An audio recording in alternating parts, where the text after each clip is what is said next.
आपल्या रॅलीचा स्वागत झाला। प्रथमतः आपली रॅली बुद्ध विहारात आली, त्या ठिकाणी आपण बुद्ध वंदना केली। बुद्ध वंदनेनंतर सामूहिकरित्या आपण या रॅलीत सामील झालो। आपण रॅलीत सामील असताना बुद्धाचा संघ चालत असताना आजूबाजूची सर्व मंडळी आपल्याकडे बघत होती। त्या लोकांना वाटत होतं की हा चालणारी माणसं हा बुद्धाचा संघ असा आहे का? कारण जेव्हा बुद्धांच्या संघाकडे त्यांनी पाहिलं तर ते सर्व चिवरधारी होते आणि आज तो संघ या रॅलीच्या निमित्ताने मार्गक्रमण करत आहे। शांत चित्ताने बुद्धं शरणं गच्छामि जी चॅन्टिंग चालू आहे, तिच्या जशा जशा प्रकारे ती चॅन्टिंग चालू आहे तशा प्रकारे शांत गतीने बुद्धाचा संघ आज आमच्या ताईच्या द्वारी आला। ताईने खूप चांगल्या प्रकारे आमचा सन्मान केला, आदरातिथ्य केला। भिक्षू संघ जेव्हा घरात येतो त्यावेळेस त्या भिक्षू संघाची कशा प्रकारे फुलांच्या पाकळ्यांनी त्यांच्यावर वर्षाव केला जातो, हातांमध्ये गुलाबांचं फूल दिलं जातं। आज प्रत्यक्ष दर्शनी आपल्याला कळलं ताईच्या घरी एक उपासिका कशी असतं, उपासिकाचं घर कसं असतो। धम्मजीवन जगणारी माणसं त्या धम्माच्या मार्गी चालल्यानंतर, धम्मजीवन जगणाऱ्याच्या घरी गेल्यानंतर आपल्याला ती आठवण करून देते। कालच आपल्या सावित्रीबाई फुले यांची जयंती झाली। 1 जुलैला भीमा कोरेगावचा शौर्य दिन झाला। या दोघांची आठवण ठेवून आज आपण भीमा कोरेगावचा जो शौर्य दिन आहे 1 जानेवारी 1818 मध्ये बाबासाहेबांनी क्रांतीची ज्योत पेटवून तुम्हाला ती दिशा दिली की आमची निशाणी आहे। आणि या सर्व संयोग साधून आज आपण एका सावित्रीच्या घरी आलो, ज्या सावित्रीने शिक्षणाची ज्योत लावली। अंधार गडगडीत बसलेल्या सर्व या माझ्यासारख्या तुमच्यासारख्या हजारो वर्ष गुलामीच्या मानसिक असलेल्या देवाची कणी नारळ पाणी असं समज असलेल्या त्या भगिनींना बाहेर काढण्याचं काम सावित्रीबाई फुलेंनी केलं। त्याच मार्गावर चालणाऱ्या तशा जीवन जगणाऱ्या आपण आज एवढी मोठी मंडळी सर्व लीलाताईंच्या बोलण्यावर आला। आपल्याला लीलाताईंमध्ये दिसतं सावित्रीचं जीवन कसं होतं। एक ती चांगली सुगरण आहे, चांगल्या प्रकारे आहार बनवते। घरी आलेला प्रत्येक माणूस काही खाल्ल्याशिवाय त्याच्याकडून जातच नाही. ती आग्रही करते, ओळखी असो अनोळखी असो. अशा माऊलींच्या दारी आपण आहोत. खरोखर आपल्या जगातली जी भाग्यवानाची गोष्ट आपण करतो ऐकतोय ते भाग्यवान काय कोणाला माहित, परंतु आज आपण ज्यांच्या दारी आलो त्याच्या कुटुंबातलं वात्सल्य, धम्मजीवन जगणारी माणसं, ती माणसं जोडत असतात आणि माणसं जोडण्याचे काम सातत्याने लीलाताई करते. आपण त्यांच्या घरी धम्माला घेऊन आलोय. आता आपण धम्म रॅली काढली म्हणजे कशासाठी काढली, काय गरज आहे याची सर्वांना माहिती होणं गरजेचं आहे. धम्म रॅली काढण्यामागचा एकच हेतू की आम्ही शेजारी राहतो, पाजारी राहतो, फक्त शेजारी राहणारा माणूस एवढीच आमची ओळख आहे. परंतु कधी कोणाच्या घरी येणे नाही, जाणे नाही, कारण तो आपल्या नात्यात नाही, गोत्यात नाही. आमची फक्त तोंड ओळख आहे. काही जातीचे असल्यामुळे, धर्माचे असल्यामुळे तोंड ओळखीचं काम चालू राहतं, परंतु आम्ही त्यांच्या घरापर्यंत पोहोचत नाही. का घरापर्यंत पोहोचत नाही, तसा योग येत नाही. जेव्हा तो माझा बंधू म्हणून मी त्याच्या घरी जाईल तर त्याची समस्या मला कळेल, तो कोणत्या अडचणीत आहे. आजकाल कौटुंबिक अडचणी खूप वाढल्या, कोणी कोणाचं पटत नाही. न पटणाऱ्या लोकांपर्यंत पटवण्याचं जीवन सांगण्यासाठी आपल्याला धम्माची गरज आहे. म्हणून धम्म एक दुसऱ्याच्या घरी जाणं गरजेचं आहे. त्या घरात जाऊन त्या घरातील सर्व मंडळीचा आपला परिचय होणं गरजेचं आहे. त्याचबरोबर आपला त्यांच्याशी परिचय होणं गरजेचं आहे. कारण झुटा पैसा लुटा भाई समय समय पर काम आहे. कोणती वेळ, कोणता प्रसंग, कोणती घटना कधी घडेल, कोणती अडचण कधी येईल ती सांगता येत नाही. जर आपण धम्मजीवन जगणारी माणसं आहोत तर आपल्या आचरणातून, आपल्या कृतीतून, आपल्या वागण्यातून इतरांनी आदर्श पुरुष, आदर्श महिला ती दिसून पडतं. जेव्हा एक आदर्श पुरुष, आदर्श महिला जर त्या भूमिकेत असेल, ती कोणाची आई असेल तर आई असावी तर अशी असावी, बहीण असेल तर बहीण अशी असावी, आपली पत्नी असेल तर अशी पत्नी असावी, असा आदर्श सांगण्याचा मार्ग हा बुद्धांचा आहे. पती कसा असावा, असा पती असावा, आदर्शाचा मार्ग सांगण्याचा मार्ग हा बुद्धांचा आहे. या मार्गात आल्यानंतर माणूस स्वतःहून सुधारतोय आणि स्वतःला सुधारण्यात तो इतरांना सुधारतोय. मी 2006 ला बौद्ध धम्माची दीक्षा घेतली. मला वारंवार लोक प्रश्न विचारतात, तुम्ही एवढे उच्च शिक्षित माणसं आणि बुद्ध धम्माची तुम्ही दीक्षा घेतली म्हणता, तर अशी कोणती गोष्ट तुम्हाला बुद्ध धम्माची आवडली ती आम्हाला सांगा. मी त्यांना, मला एक गोष्ट फार भावल्या गेली, तो म्हणजे अतदीप भव. बुद्धांनी म्हटलं, स्वतःचा दिवा स्वतः तुला बनायचा आहे, तुझा कल्याण कोणीच करणार नाहीये. मी सांगतो म्हणून माझ्या गोष्टीवर विश्वास ठेवायचा की नाही तू ठरव. कोण काय सांगतो त्या गोष्टीवर विश्वास ठेवायचा की नाही तू ठरव. कोणत्या देवळात जायचं की नाही जायचं तू ठरव. विहारात तुला जायचं की यायचं नाही तू ठरव. त्यांनी सर्व मुभा मला दिली आहे आणि मला म्हटल्यानंतर या मार्गावर आधी चिंतन कर, तेही पशिको, या बसा, ऐका, काय म्हणतात ते तुमच्या तर्कसंगत, बुद्धिसंगतवर तुम्हाला उतरते का. यावर एक घटना तथागत बुद्धांकडे घडल्या गेली. तथागत बुद्धांकडे काही माणसं आली, कालाम नावाची माणसं. आणि ते काला माणसं म्हणायला लागली की तथागत, आमच्याकडे एक मोठा माणूस येतो, खूप मोठं प्रवचन करतोय आणि तो म्हणतोय की मी जे प्रवचन करत आहे ह्या मोठ्या पुस्तकातून करत आहे. हे पुस्तक आपल्या आजोबा पंजोबांनी लिहिलेलं आहे. खूप वर्षापासून याचं चिंतन, मनन, वाचन चालू आहे. याच्यात जी म्हणलेली घटना आहे, जी गोष्ट आहे ती बरोबर आहे, तुम्ही याच्यावर विश्वास ठेवा. एक दुसरी महिला येते, ती मोठं भाषण करते. ती म्हणते की या पुराणात, या ग्रंथांमध्ये असं असं म्हटलेलं आहे, तुम्ही असं जीवन जगा. आणि तुम्ही पण आला तथागत, तुम्ही म्हणता की असं जीवन जगा. आता आम्ही ऐकावं कोणाचं? त्या बाईचं ऐकावं की त्या जाड्या मोठ्या माणूस जो ग्रंथाबद्दल वाचन सांगत आहे त्यांचं ऐकावं की तुमचं ऐकावं? त्यावर तथागत म्हणाले, माझंही ऐकू नका, त्यांचंही ऐकू नका, ग्रंथात लिहिलंय म्हणून ते ऐकू नका, रूढी परंपरेने चालत आहे म्हणून ऐकू नका. एखादा माणूस सांगते, खूप मोठं भाषण करते, खूप मोठं भाषण करते, त्याचं म्हणणं खरंच असेल हे तुम्ही समजू नका. जेव्हा तुमच्या तर्कसंगत, बुद्धिसंगत कसोटीवर उतरत असेल, तुम्हाला हा माणूस म्हणत असेल योग्य आहे, तरच तुम्ही त्याच्यावर विश्वास ठेवा, नाही तर विश्वास ठेवू नका. माझ्याही गोष्टीवर विश्वास ठेवू नका. बुद्धांनी केवढी मोठी आपल्याला स्वतःला प्रगल्भता दिली की तुमचं जीवन तुम्हाला घडवायचं आहे, काय करायचं ते तुम्ही ठरवा. बाकी धर्मग्रंथांमध्ये किंवा बाकीच्या धर्मांमध्ये जे सांगितलेलं ते बरोबर आहे. तुम्ही इकडे पाप करा, भरपूर पाप करा, काही हरकत नाही, एक फूल वाहून द्या, तुमचं पाप कमी होत नाही. जर त्या फुलांनी नाही समजलं, होमहवन करून घ्या. होमहवने जमलं एखादा बकरा कापून घ्या, तुमचा काहीतरी भला होईलच. जर समजा यदा कदाचित भला झाला नाही तर येणाऱ्या पुढच्या जन्मात जेव्हा तुम्ही जन्म घ्याल तेव्हा त्या जन्मात तुमचं या पापातून तुम्ही मुक्त व्हाल.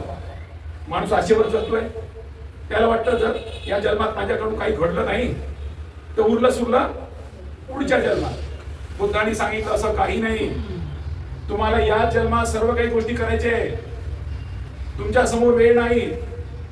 ज आणि म अर्धा न इतका तुमच्याकडे वेळ आहे. अर्धा न तुम्हाला जीवन जगायचं आहे, त्यात तुम्हाला झोपायचं आहे, आपले घरगुती कामं करायची आहे आणि समाजासाठी तुम्हाला काम करायची. तुम्ही त्याचा तड आणि जोड करा. आता बाबासाहेब 65 वर्ष जगली आणि 65 वर्ष जीवन जगणारे बाबासाहेब विश्वरत्न झाले. भारतरत्न तर ही पदवीपेक्षा विश्वरत्न विश्व मानायला लागलं. अमेरिकेच्या युनिव्हर्सिटीमध्ये सिम्बॉल ऑफ द नॉलेज म्हणून त्यांचं नाव तिथपर्यंत गेलं. म्हणजे एवढ्या कमी अवधीमध्ये एक मनुष्य एवढं मोठं काम करू शकतो. आपल्यासारखा तो जन्माला आला, आपल्यासारख्या साऱ्या वेदना त्यांनी सोसल्या. हे सर्व करूनही तो माणूस आमचा सर्व बापांचा, माझ्या पोराचा, माझ्या बायकोचा, माझा, माझ्या आईचा, माझ्या आईचा, सर्वांचा बाप होतो. एवढी मोठी कुवत तो एवढ्या कमी अवधीमध्ये करून घेतो. ते आपल्या समोर मोठे आदर्श आहे. तुम्हाला सुद्धा तुमच्या जीवनाची तुम्हाला आखणी करावं लागेल की एक व्यक्ती आमच्यासारख्या दारिद्र्यामध्ये, आमच्यासारख्या जातीच्या विषमतेमध्ये आज आपल्याला खूप सोपं वाटतो, आपण खूप एकत्र समोर बसतोय. परंतु त्या काळी जातीचा या देशाला मोठा रोग होता. जात घेऊन जन्माला येणारा मनुष्य हा देशातला फार पापी, फार दोषी. कारण त्याला त्या जातीलाच त्यांनी अशा प्रकारचं रोगाने बरबटलं होतं. त्या रोगांमध्ये आमच्या हजारो पिढ्या बर्बाद झाल्या. या पिढ्यातून मुक्त करण्याचं काम कोणत्या संतांनी नाही केलं, कोणत्या महंतांनी नाही केलं, कोणत्या देवानी नाही केलं, कोणत्या देवीने नाही केलं. आमच्या माय, आमचे बाप उपास करायचे, तापास करायचे, रात्रंदिवस त्यांना भजत पूजत बसायचे. परंतु कधी त्यांच्या जीवनामध्ये कलाटणी देणारा एकही प्रसंग घडला नाही. परंतु हा एक असा महामानव जन्माला आला. म्हणून एक कवी का म्हणतो, किती संत आले, किती संत झाले, कोणी आमच्या नवसाला नाही पावल्या.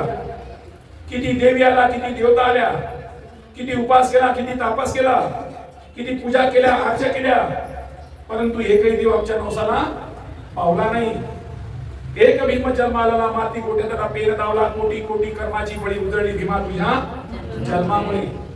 एक पुत्र जन्माला येतो, ते त्या पुत्रांचं 1920 पासून तर 56 पर्यंत 36 वर्षाचा कालखंड आहे. 36 वर्षाच्या कालखंडामध्ये सर्व उत्क्रांती करून टाकली आहे. आम्ही एवढे बाबासाहेब बाबासाहेब का करतोय? इतरांच्या तुलनेमध्ये त्यांचे नाव वारंवार का घेतोय? इतरांनी फक्त टाळ आणि मृदंग ठोकायला सांगितलं. इतरांनी कोणी आमच्या कल्याणी मार्गावर तेवढं काम केलं नाही. परंतु या महामानवानी कमी अवधीमध्ये एवढं मोठं काम करून आज आम्हाला तुम्हाला सुद्धा बुटात बसवलेलं आहे. आज जी आमची स्थिती आहे, आज ज्यांच्या घरी आलो, लीलाताईंच्या घरी लीलाताईंची काय अवस्था असेल ती जन्माला आली तेव्हा, डुंबेरे साहेब यांची काय अवस्था असेल, आज डुंबेरे साहेबांच्या घरी मोठा बदला आहे. म्हणजे केवढी मोठी स्थिती निर्माण झाली याच जन्मांमध्ये. हेच दिवस आपण बघतोय. एकदा काय झालं, बाबासाहेबांच्या नावावर एक पिक्चर आहे. तो पिक्चर ब्राझील मध्ये गेला. ब्राझील मध्ये गेल्यानंतर ब्राझीलतील माणसाने त्या पिक्चरला पाहिलं. त्या पिक्चरचा जो डायरेक्टर आहे तो सुद्धा त्या पिक्चरचा प्रीमियम शो मधून पहिल्या शोला तो गेला. त्या पिक्चरला पाहिल्यानंतर, तो पिक्चर संपल्यानंतर त्यामध्ये एक महिला त्यांच्याकडे आली. काय म्हणाली त्यांना, काय तुम्ही स्टोरी तयार केली आहे म्हणे, काय कल्पना रचली आहे म्हणे. या माणसाने एकाच जन्मामध्ये 2 कामं केली. का म्हणतो तो, या जन्मामध्ये मनुस्मृती जाळली आणि त्याला पर्याय दिला बुद्धाचा धम्म. काही माणसं या जन्मात थोडीशी कामं करतात बोललेली, पण या माणसाने एकाच जन्मामध्ये मनुस्मृतीला जाळली आणि त्याचा दुसरा पर्याय बुद्धाचा धम्म दिला. काय कल्पना शक्ती आहे तुमची म्हणे. तेव्हा तो माणूस म्हणाला, ही कल्पनाशक्ती नाही, ही प्रत्यक्ष घडलेली घटना आहे भारतातील. ती घटना घडवणारा तो, ज्यांना तुम्ही पाहता, तो महामानव डॉक्टर बाबासाहेब आंबेडकर. तेव्हा ती अचरज होते, काय माणसाचं जीवन. म्हणजे शेवटच्या क्षणापर्यंत आमच्यापर्यंत त्यांनी कोणती गोष्ट आमच्यासाठी शिल्लक ठेवली नाही. फक्त ताट ठेवलेलं आहे, तुम्हाला तुमच्या तोंडात घास टाकायचं. बाबासाहेबांचं साहित्य माणसाला बदलवतोय, बाबासाहेबांचं कार्य आम्हाला बदलवतोय. आणि आता बदललेल्या काळामध्ये बाबासाहेबांनी भारताला भारताचे संविधान दिले. त्या संविधानामध्ये सर्व या देशातील जीवन जगणाऱ्या प्रत्येक माणसासाठी त्यांनी करून ठेवलेलं आहे. तरी परंतु या देशांमध्ये गुलामीची मानसिकता दाबली आहे. या गुलामीतून मुक्त करायचं असेल, त्याला चांगलं जीवन जगण्याचा मार्ग देणं गरजेचं आहे. हा आपापला कुणाला निवडायचं नाही निवडायचं स्वतः ठरवायचं. दिलेली पेन चालवायची की नाही चालवायची त्याला ठरवायचंय. दिलेला पुस्तक त्याला वाचायचं की नाही वाचायचं त्याला ठरवायचंय. परंतु ज्या शोषित पीडित जातींमध्ये मी जन्माला आलो, त्यातून मला मुक्त करायचं आहे म्हणून लोकांना आव्हान केलं. बाबासाहेबांनी आव्हान केलं एवढेला, मी ज्या धर्मात जन्माला आलो त्या धर्मात मी मरणार नाही. मी त्याला तुम्हाला पर्याय दिली. त्या धर्माला समजावलं, तुम्ही सुधरा, तुमचा बदल करा. बाबासाहेबाला जाणीव झाली यामध्ये बदल होणारच नाही, म्हणून आपल्याला पर्याय दिला, चांगलं जीवन जगण्याचा मार्ग दिला, तो बुद्धांचा मार्ग. म्हणून 14 ऑक्टोबर 1956 ला आपल्याला बौद्ध धर्माची काय दिली? दीक्षा दिली. दीक्षा म्हणजे दिशा दिली की बाबा रे, या दिशेने तुम्ही जा. बुद्ध ही मिळालेली पदवी आहे, उपाधी आहे, ती कोणालाही मिळू शकते. सिद्धार्थ शुद्धोधन गौतमांनी म्हटलं नाही की ही माझी मोनोपल्ली आहे. जो माणूस आपल्या बुद्धीचा विकास करेल, ती बुद्धी मानवाच्या कल्याणासाठी कामी येईल. म्हणून तुमचा बुद्धीचा हेतू कसा असला पाहिजे? प्रथम कल्याण, मध्यम कल्याण, अंतिम कल्याण. तुमच्या बुद्धीला त्यांनी पारखण्याची प्रयत्न केला, कुठेही तुम्हाला किंतु परंतु दिसायला नको. अशा प्रकारे तुमच्या बुद्धीचा विकास झाला पाहिजे आणि त्या बुद्धीतून मानवाचा कल्याण झाला पाहिजे. ती कल्याण करण्याची जबाबदारी आता तुमच्या आमच्या सर्वांवर आहे. बाबासाहेब निघून गेला, परंतु आमच्यावर ही जबाबदारी दिली की तुम्हाला सांभाळायचं आहे. तुम्हाला काही जास्त मोठं काम करायचं नाही. तुमच्यासारखे शोषित पीडित जे आपले लोक आहेत त्यांनाच सोबत आणायचं. सारं ताट परसलेलं आहे. आता म्हणायचं मी लंगडा आहे, खुळा आहे, काळा आहे, गोरा आहे, मी या जातीत ग्रस्त आहे, त्या जातीत ग्रस्त, असं कोणाला बोलण्याची संधी नाहीये. प्रत्येकाला आपल्याला बनता येतं, काही बनता येतं. देशाचा प्रधानमंत्री चहा विकणारा झाला. जी बाई आपण ज्या बाईकडे पाहतो, काळीभोर दिसणारी जंगलातली आदिवासींची बाई देशाची राष्ट्रपती झाली. कधी स्वप्नात कोणी माणूस पाहू शकला नसता. एखाद्या स्वप्नात पाहत असतं एखादी काळी बाई देशाचं प्रमुख झाली. परंतु प्रत्यक्षरित्या आपल्या डोळ्यांनी पाहणे, तिला ऐकणे, ही करावत फक्त आणि फक्त भारतीय संविधानाची आहे. भारतीय संविधानामध्ये का झालं असं?